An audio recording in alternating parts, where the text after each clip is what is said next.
Morning, everyone, and welcome to Coffee with Kirsty. I'm so sorry about last Friday. I'm trying that new system and learning more of those life lessons I love so much. So I don't even know how to get back to it or even how to look at it anymore. So we'll just move on because it's much easier to do that.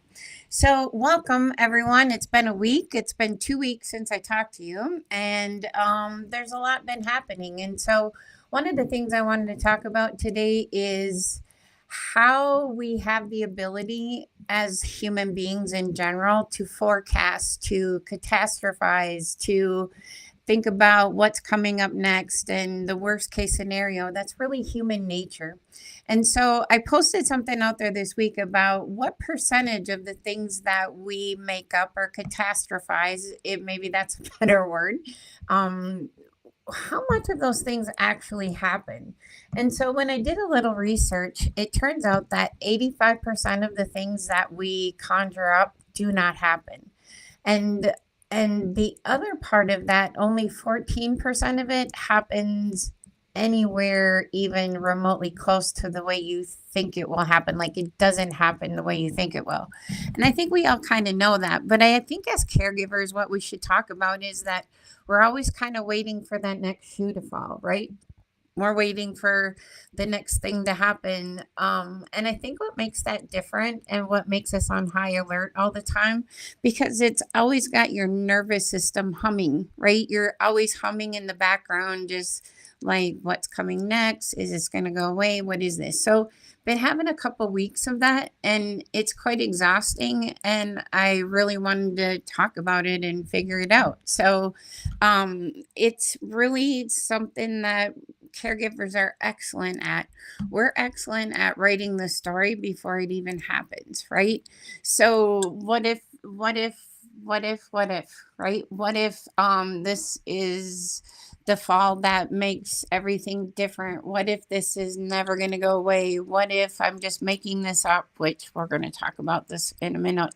What if I can't handle it?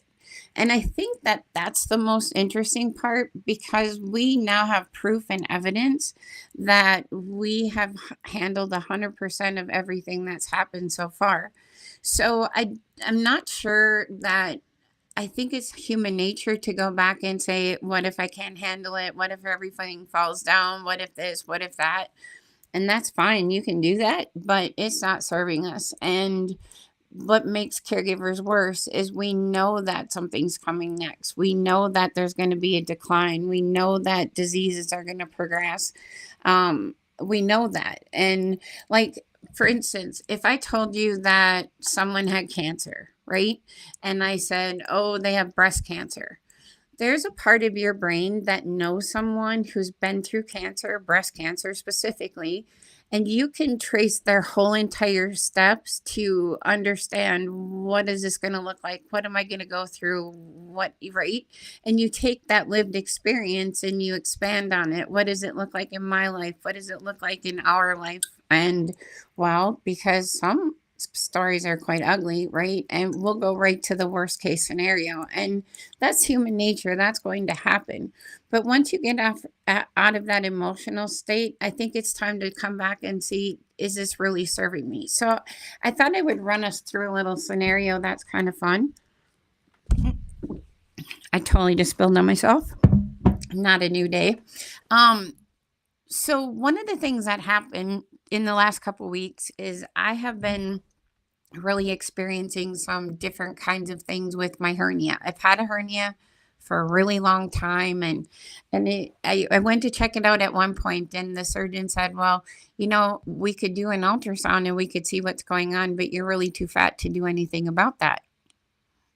Okay. So I just said piss on it, and I didn't get the ultrasound. I didn't know what was happening, and it interrupts life intermittently before.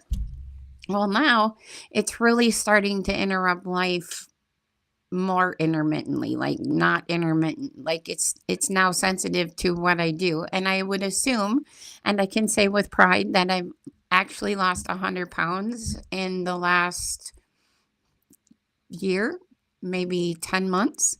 So my body is definitely changing. I'm proud of myself. I am really trying to take care of myself because I'm old now, and it's not something that you can go, maybe I'll deal with that later. The older you get, the more mandatory you get. So I feel like it was being really mandatory ish. So, anyway, long story short, well, not really a long story short, but here's the travel. So, first, I already had a physical scheduled for last Friday. Okay. So that was great. All my numbers are on. The system actually gave it a warning sign. Hey, are you sure this is what she weighs? Because this is weird, and alert, right? Which was really cool. I took a picture of that. Um, so I hope this is working. Okay. So anyway, yeah. So I don't know where I was. Anyway, everything was great, and it was a new doctor, and I said, and I think because I've actually now had this weight loss, I think this hernia is changing and it's getting in my way. And what does that mean? It means that when I lean against something, it'll push inside. I think that's the story I was telling myself. And then it makes me really achy and icky. It's just gross, and I don't like it because it lasts for a while. Like sometimes I'll even have to sit down. Beside the point, okay? So after I showed her, she goes, "Oh my, that's a big one." And so we went to then scheduled the ultrasound, which I had this morning. But yesterday and this whole week, I've been off. Like I'm worried, I'm not worried, I'm excited to figure it out. I'm scared that they're gonna say it's nothing. I'm scared they're gonna reject me because I'm still too fat. You know what, like a lot of things, and I conjured up so many things that potentially could happen, so many things that potentially are wrong, and that was just about me. But as caregivers, you know as well as I do, the next thing in your brain is how you catastrophize how everything's going to fall down if you fall down. And the reality is, it's not. It's not going to fall down, but you do need to make a plan. You do need to have a plan that if something happens to you, what's the next right answer for your situation? Different story. So anyway, yesterday I wasn't feeling good, kind of right? And so this morning I went and did the ultrasound, and the magic of medicine, the results came back, and my new doctor, whom now I for sure love so much, already sent a note. So it appears that I do have a hernia. It's about 7 millimeters, which apparently isn't very big. And what it says is that potentially I have bowels something that's going in and out, but nothing's obstructed. So probably that stuff that I'm feeling is when that thing is popped through the whatever it is, I assume it's a hole of some kind, it's when it makes me feel icky. And so she said, there's nothing imminent, there's nothing emergent, good news is blah, blah, blah, right? So, but I came back to what I originally talked about this weekend, like how many things I conjured up and how many things didn't happen, right? It didn't happen like I thought it was going to happen. And I didn't fall apart. They didn't rush me into surgery. I didn't have to make plans for, you know what I mean? But at the same time, going through all that what if kind of gave me an idea what I would do. So there's good parts of that and there's bad parts of that. But I was 100, well, not 100%. I was like 80% sure she'd be like, maybe you want to come in and maybe we should fix that. So I'm totally relieved that it's not that. And I'm totally relieved pretty much that I don't have to go deal with it too much.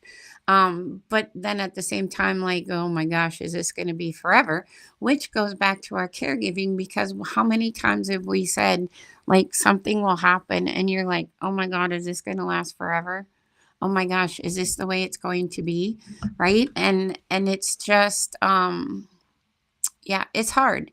And I think that we don't understand that we are the masters of grief, of gloom, not gloom and doom, but masters of worst case scenario first, because history has kind of taught us that. History has shown us that Well, that didn't work out last time, or last time we did this, it did this, right? So your brain needs certainty, and this whole journey that we're on is so uncertain every single day, right? And and then the things that you think you're certain about, then if it has anything to do with you or something you don't really want to deal with, then it's like, am I really seeing that? Is that really happening? And the reality is if it's really happening, it's going to happen again. If it didn't happen big the first time, and you'll catch it, you won't miss it. And you're 100% going to be able to handle whatever's coming next, because your track record shows that you can and you have. Now, having said that, if you are getting sick in the process of doing that, I'm also going to tell you, just because you can doesn't mean you should. So, all I'm saying is that you don't need to put yourself in a back seat, and taking care of yourself. I don't know if I thought it was selfish, but it's kind of like taking that thing on the list that's all yours and taking it off the list because it's the easiest thing to move. I think it's that. I don't think we completely are like, well, I don't want to take care of myself. I don't think it's that, right? And so until your body starts malfunctioning, until your body starts telling you stuff, because it is telling you stuff, but you have to be willing to listen. And I think for me this week, I was just so tired. Of worrying and making stuff up and beating myself up like you're just a baby, get off over it, get off it, whatever, right? So anyway, if you're spending energy doing that, just know that that's pretty typical, but pretty much 85, oh my goodness, pretty much 85% of the things that happen really never happen the way we think. So this is going well again. I can tell I'm going to have a whole new system, just so you know. So this week's joke is, what do you call a fake noodle? An impasta. It's so funny. So I don't know. I probably did a bunch of babbling, but the moral of this story is you're going to make stuff up, and it's never going to turn out the way you think it's going to. And it's probably never even going to happen in most cases. So, and just like everything else, back to the breast cancer, if you've met one person with breast cancer, you've met one person. If you've met one person with dementia, you've met one person with dementia. You cannot measure apples to apples. And as caregivers, you cannot measure yourself against someone else, right? So it's really important that you give yourself the pep talk that you're your own best friend, and that you have confidence in you, because you totally got this. You have for a while. So anyway, with that being said, I'm gonna try this again next week. I hope it worked. I hope you got something out of today. If nothing else, a little reassurance that we're gonna do that. But it doesn't mean we need to stay there, and it doesn't mean that we need to take it to the nth degree. And if you're always waiting for that other shoe to fall, well, maybe it's not going to fall as hard as you think. So give yourself a break. So take care, everyone. Thank you so much for joining me. I'm really going to get this right eventually. So take care. We'll see you later, and share and like if you find this interesting. Thanks. Bye-bye. You got this. Peace out.